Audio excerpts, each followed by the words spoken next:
Mall sa Pasay City nahuli sa akto ang dalawang mataas na opisyal mula sa National Museum dahil sa umunoy labis na paniningil ng treasure hunting fee. Batay sa impormasyon mula sa Presidential Anti-Corruption Commission, 2 taon nang iniipit na mga inirereklamo ang mga aplikante. 3,000 piso lang sana ang bayad para makakuha ng nasabing permit. Ngunit 120,000 piso ang singil sa mga nasa koteng opisyal. Meron pong nag-apply sa amin or may nag-apply sa kanila sa National Museum ng treasure hunting permit. Sinisingil nila ng 120,000 para sa bigay yung permit. So pumunta sa amin yung complainant. Then we set up these interrupted operations with the NBI. Malaki yung halaga for this permit dahil legal fees hindi naman naabot ng ganun kalaki. Kinilala ang dalawa na sina Ernesto Toribio Jr., hepe ng National Museum Treasure Hunting Section, at Angel Toribio, Acting Director at Curator 2 ng Cultural Properties Division ng museo. Ayon sa PACC, posibleng talamak ang ganitong sistema ng pangingikil sa National Museum, lalo pat walang malinaw na guidelines hinggil sa pagkuha ng mga dokumentong gaya ng treasure hunting permit.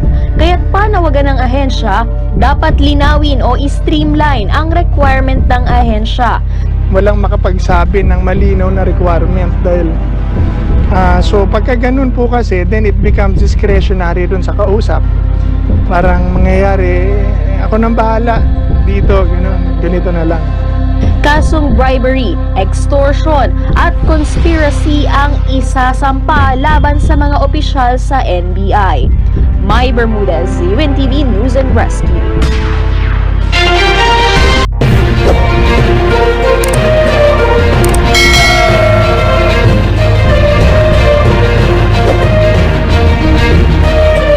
According to Philippine realtors, here are the following rules of the law when it comes to any recovered hidden treasures in the Philippines. 1. Any hidden treasure found belongs to the owner of the land, building or property where the item has been found. This law clearly states that the owner of the land, building or property also legally owns any hidden or buried treasures within its premises.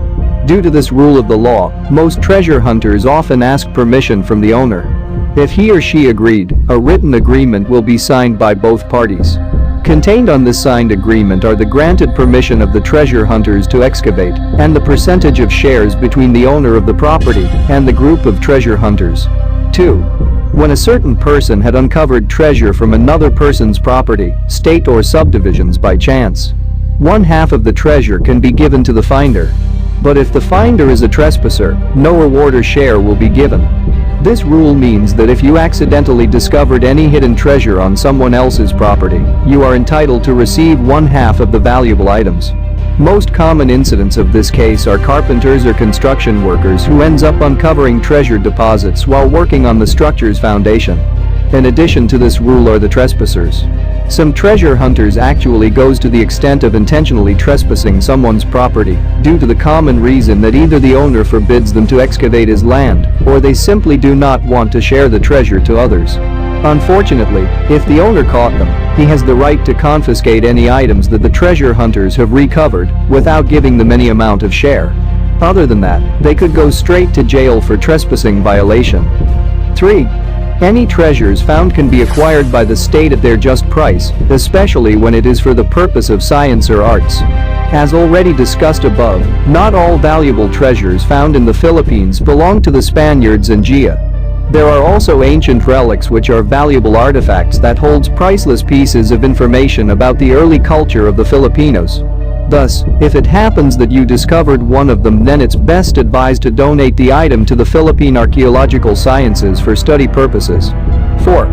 All hidden treasures such as money, jewelries and other precious objects do not have any lawful ownership. Any authorities such as the government or military officials do not have the right to claim as the owner of any discovered treasures, but not unless he or she is the one who found it. However, some authorities abuse their power by confiscating treasures discovered by public individuals. So sad but true.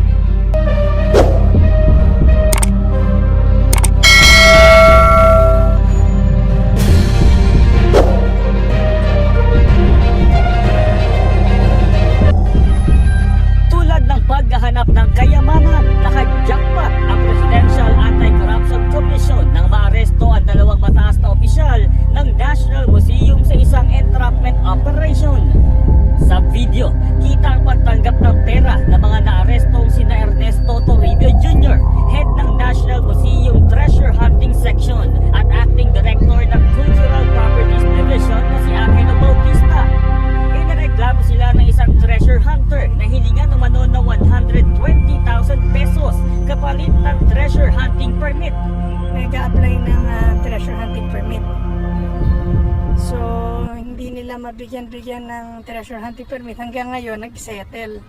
Sa 120K, lalabas na lahat. Sa tamang proseso ng pag-apply ng treasure hunting permit, 3,000 piso hanggang 10,000 piso lang ang dapat bayaran at dapat makakuha ng approval sa loob ng 1 buwan. Depensa ni Toribio. Actually po, minsan maabot po talaga po ng ganyan. Ay, hindi po, illegal po yun. Ayon kay Belica, estilo umano ang pag-delay ng approval upang mapilitan ang mga kliyenteng magbigay ng padulas. And it opens up the opportunity for the corrupt official to say, kaya ako nang bahala dyan. Dahil sa nadiskubre, magsasagawa umano ng investigasyon ang PACC sa mga isinasagawang transaksyon ng National Museum. Jeffrey Herdaez, ABS-CBN